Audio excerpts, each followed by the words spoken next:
Bora. Fica com essa Quais daí que são no- os seis sentimentos bases da alma humana aí? Pô, isso é interessante, porque a gente fala de saúde, né, pessoal, e o que é foda? A saúde para as pessoas, na verdade, eu acredito que seja uma coisa intangível, porque a gente não reconhece saúde, Monarca, a gente reconhece a falta dela.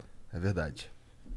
A gente reconhece saúde de alguma forma também. Cara, tipo, eu eu olho pra só- você e falo, puta, esse cara tá saudável. Não, tá, mas assim, quando sou eu só presto atenção quando eu tô fudido. Sim. É verdade, é verdade. É exatamente isso. Não, e isso engana. Por exemplo, eu tô com uma dor no joelho miserável, porque eu me machuquei semana passada. Então, você vê, dor é uma coisa que a gente convive, né, normal, mas a saúde também engana. Quando você vai avaliar a saúde do outro, né, isso é muito complicado, mas a saúde própria é difícil a gente quantificar, porque a gente está acostumado a perceber doença. E quando a gente vai cuidar de um paciente, por exemplo, que faz atividade física, né, a parte mais difícil do médico de esporte, na verdade, é você fazer uma avaliação, porque até então ele é uma pessoa saudável que quer fazer exercício. Pra você ter uma ideia, no meu consultório, todo mês a gente faz diagnóstico de pelo menos 2 casos de câncer em pacientes que a gente está avaliando pré-exercício. Pois é. Pré-exercício. E assim, é uma pessoa que quer treinar e que não vai em médico, mas quer ir no médico do esporte, porque já tem acompanhamento nutricionista, ou resolve fazer um check-up para começar a treinar, ou precisa de orientação, como é um consultório direcionado para a parte de performance, nutrição, treinamento, a pessoa chega lá, só que, cara, eu me sinto responsável, então eu faço uma avaliação ampla desse paciente para entender se realmente está bem, né? E é muito comum, infelizmente, né? Câncer de tireoide lá e câncer de cólon. Tá? Então a gente sempre, né, quando o paciente tem alguns indicadores inflamatórios alterados, tem um ritmo de vida alterado, né, a gente investiga sempre um pouco mais, né, e um outro sintoma que é delicado, mas que costuma florescer. E o que a gente percebe? Que as pessoas elas têm uma vida meio que compartimentalizada e a gente precisa entender o que para essa pessoa é satisfação. E satisfação e alegria é só um dos 6 sentimentos básicos que a gente vive. Quem são os outros? Medo, raiva, tristeza, repulsa e surpresa. Caralho, tem 3 aí que são negativaços. Não, 4. Teoricamente, os 5 são negativos, mas eu vou aproveitar que você falou que são negativos. Mas se você não tivesse esses 5, Monark, você nunca conseguiria atingir a alegria que está do outro lado. Sabe por quê? Porque o medo, ele te protege daquilo que pode te agredir. A tristeza faz você pensar naquilo que pode te agredir. A repulsa faz você se afastar daquilo que pode te agredir. Surpresa? A surpresa, ela faz você se preparar para as coisas que pode te agredir. E a raiva faz você se defender daquilo que pode te agredir. E se você não usar essas 5 coisas negativas como ferramentas suas, você nunca vai chegar na alegria. E se você não chega na alegria, você descobre que tem 2 outros sentimentos que são menos elementares, mas que estão presentes na nossa vida, que é a culpa e a vergonha. Culpa é quando você trai os seus valores. E vergonha é quando você trai os valores da sociedade que você é inserido. E nessa mistura, nessa sopa inteira, o que a gente tem que descobrir das pessoas quando elas falam, por exemplo, quero emagrecer, ou então quero ganhar massa muscular. Você precisa descobrir por que essa pessoa quer chegar nisso. Isso é um alvo de discussão minha e da minha esposa muito frequente. Minha esposa é nutricionista, ela é especialista em comportamento alimentar, né? Ela tem uma pós-graduação sobre isso. E a gente discute muito em níveis, né, mais elevados e mais difíceis o que fazem as pessoas serem felizes ou não, ou o que traz satisfação para elas. O que a gente observa? Que existe uma diferença muito grande entre 2 tipos de pessoas que a gente pode dividir do grupo das pessoas que querem mudar a forma de viver ou a forma de se apresentar. Porque, entenda, o seu físico ele faz parte da sua identidade. E muita gente fala para você, olha, você pode mudar. E você pode mudar. A questão é, por que você vai mudar? Porque se você muda porque você não gosta de quem você é completamente diferente de você mudar porque você gosta de quem você é e quer melhorar. E o que eu e ela percebemos ao longo desses anos trabalhando? Que quando você tem uma pessoa que gosta de si e quer melhorar, essa pessoa ela começa a fazer uma atividade e ela vai até o final. Ou, que não tenha final, ela se sucede de uma forma progressiva. Por isso a palavra sucesso. E quando você tem uma pessoa que não gosta de si, o que acontece? ela não vai gostar da progressão. E o que vai acontecer então? Ela vai desistir. E o problema não é quem não aceita o desafio, é quem desiste diante dele. Porque o que faz com que você mude alguma coisa é consistência. Caramba, eu viajei aqui, né? Não, tu tá dando uma aula. Caralho, eu tô me sentindo merda, tá ligado? Não, velho, pelo amor de Deus, não tô falando aqui. Não. É super interessante isso. E é total. Eu nunca tinha parado pra pensar nesse negócio, né?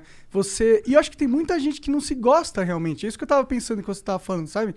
E como que você faz pra se gostar?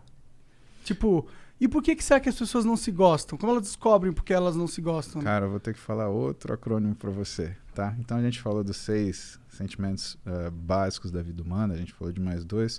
Vou falar de uma coisa que a gente chama de RAIN, tá? RAIN, ele é um acrônimo daquilo que tem que ser a sua atitude quando você se vê de frente a um desafio, uma dificuldade ou um problema. O que você faz, né, no seu dia a dia? Primeira coisa, você tem que se confrontar. Né? E aí tem um problema grande que tem muita gente que não se gosta porque evita se confrontar. E a gente precisa confrontar nossos medos, nossas tristezas, como eu falei, nossa repulsa, nossa raiva. Né? A gente precisa olhar para a gente e entender do que a gente quer ou não. Né? E aí vem a gente aprender a falar não, a gente aceitar aquilo que nos desafia. Mas existe uma forma muito técnica de você fazer isso. E é justamente por esse acrônimo. O que é a primeira coisa, RAIN? Reconhecer. Então você olha para aquilo e fala, isso me incomoda. Segunda coisa, aceitar. Você é assim. O meu cabelo é crespo, mas eu gosto de cabelo liso. Mas eu tenho que primeiro aceitar que o meu cabelo é crespo e me sentir bem com ele. Porque aí, quem sabe, eu coloco o cabelo liso e percebo que esse cabelo liso, eu faço um alisamento e percebo que esse cabelo liso, por exemplo, não me agrada tanto quanto eu imaginava.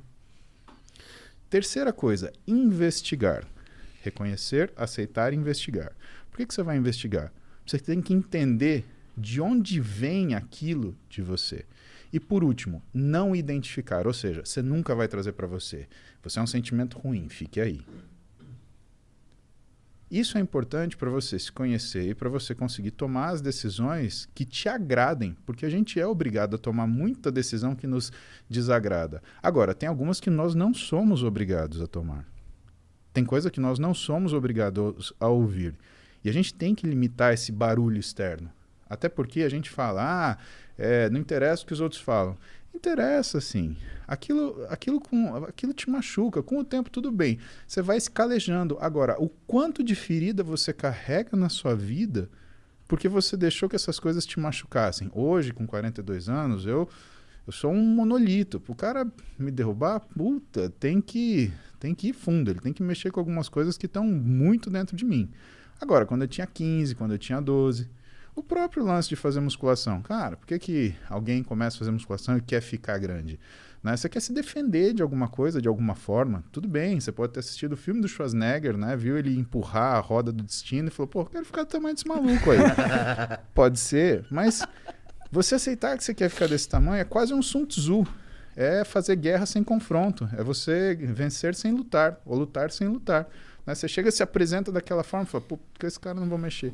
Né? E isso na nossa vida profissional, isso na nossa vida do dia a dia, né? Ninguém vai te dar um esbarrão na rua se ele olhar para você e falar, não, isso daqui não vai dar muito certo se eu fizer isso. Se ele querer esbarrar de volta, eu acho que eu vou sair voando. Eu acho que vou pegar um pedala. Mas essas coisas, elas são importantes. E isso que a gente se preocupa, assim, na verdade, é que as pessoas, elas estão numa fase, principalmente hoje, com toda essa conversa de aceitação, etc., que você percebe que as pessoas, elas não estão se confrontando mais. Elas não estão parando para pensar quem são elas, o que as incomoda. E elas estão buscando só conforto, conveniência. Cara, a vida não é feita disso. É feita do oposto, inclusive, né? Exatamente. Eu escolhi uma profissão onde não existe conforto, cara. E não existe conveniência. Principalmente quando você dá plantão num pronto-socorro de trauma, cara, não tem conforto nenhum. Você tá 3 da manhã, chegou o cara que caiu de moto, ele tá parecendo um quebra-cabeça de 2.000 peças. Né? Você fala, não, espera um pouquinho, para de sangrar que eu preciso ainda estudar o que eu vou fazer com você. Não, você se ferra ficando sem dormir, estudando, tomando café, virando noite, dia. Você para de assistir filme, você para de assistir TV, você para às vezes de sair com a tua namorada para assistir aquilo. Mas por quê? Porque tem uma finalidade. Não tem angústia maior para um médico do que olhar para um paciente e não ter ideia de onde ele começa a trabalhar. Isso é uma coisa impensável. E isso é uma coisa que move muitos de nós na faculdade de medicina. Né? Eu não tinha preocupação com prova, por exemplo, Monarca. Eu tinha preocupação quando o paciente fosse sentar na minha frente e falar assim, e aí, doutor, o que eu tenho? Cara, aquilo me dava um desespero que eu falava assim, eu tenho que saber das coisas. Isso a gente estava no primeiro ano passando numa matéria que chamava Introdução ao Hospital. E eu olhava com admiração os meus professores, que eles conseguiam sentar com calma, ouviam o paciente e sabiam conversar com o paciente. E o médico, né, aquele médico bom, aquele médico antigo, aquele médico que ele consegue se conectar com você, porque o trabalho médico ele vem dessa conexão. Porque o que o médico faz, na verdade, né, o que ele vende é a confiança. As pessoas procuram o médico porque confiam nele. Não porque ele se formou no melhor lugar, ou porque ele tem a quantidade de diploma, ou porque ele fez... Não, porque confiam nele. Né? E esses professores, eles sentavam com as pessoas e, assim, do jeito que a gente está sentando hoje, tudo bem, Maria, como é que vai você? O que está acontecendo com você? Não, mas antes, me conta um pouquinho da sua vida. Cara, aquilo era sensacional. Aí você descobria que você não pode tratar o paciente igual está escrito no livro de semiologia, como se fosse uma lista de ticar. Dor de barriga? Dor de cabeça? Tá caindo um dente? Tá caindo cabelo? Não é isso, cara. É uma coisa muito mais profunda. E isso, com o tempo, vai fazendo a gente entender que a gente tem que entender da pessoa, entender uma série de coisas. Mas o motivo principal, né, do desconforto inicial, e aí, de novo, a gente usa aquilo que desconforta a gente como ferramenta para a gente evoluir, é esse. E se você encontra pessoas que são fracas, o que vai acontecer? Elas vão fugir desse desconforto e não vão conseguir fazer o mínimo. É aquela história que hoje é clichê. Tempos difíceis geram pessoas fortes. Pessoas fortes geram tempos fáceis. Tempos fáceis geram pessoas fracas. E pessoas fracas geram tempos difíceis. E o ciclo se repete. Que geração que a gente está? Eu acho que a gente está numa geração muito curiosa, sabe, Monark? Porque nunca a gente teve tanto acesso à informação e tanta história digital. Vou te dar um exemplo. Eu tenho uma foto do meu avô, pai da minha mãe. Eu tenho uma foto do meu avô, pai do meu pai. Quando eu for avô dos filhos das minhas filhas... Milhões de fotos, milhões de vídeos. Minha filha vai poder falar assim, olha, quer ver seu avô aqui? Ele estava ensinando isso que você quer saber, se o meu neto quiser fazer musculação. Né? Ó, ele estava ensinando aqui. Isso vai ser 2073... Porra, meu avô em 2020, ele estava andando de bicicleta. Imagina se você conseguisse ver o seu avô em 1920... fazendo um negócio, fechando uma parceria, comprando uma casa, pintando um celeiro, plantando um feijão, fazendo alguma coisa dessa. Muito foda seria. A gente tem uma memória hoje e que, assim, a geração anterior a nossa, os nossos pais, eles conheceram tecnologia. A nossa geração se adaptou à tecnologia, mas os nossos filhos, eles dominam essa porcaria. E isso faz com que a nossa fase hoje seja muito difícil de ser analisada em termos se é um tempo forte ou um tempo fraco. O que aconteceu, na minha humilde opinião, é que a gente consegue ver quem é forte e quem é fraco. Então não é a época que é isto ou aquilo. Na verdade, todas as épocas são difíceis, porque os desafios eles se apresentam naquele momento. E como diz,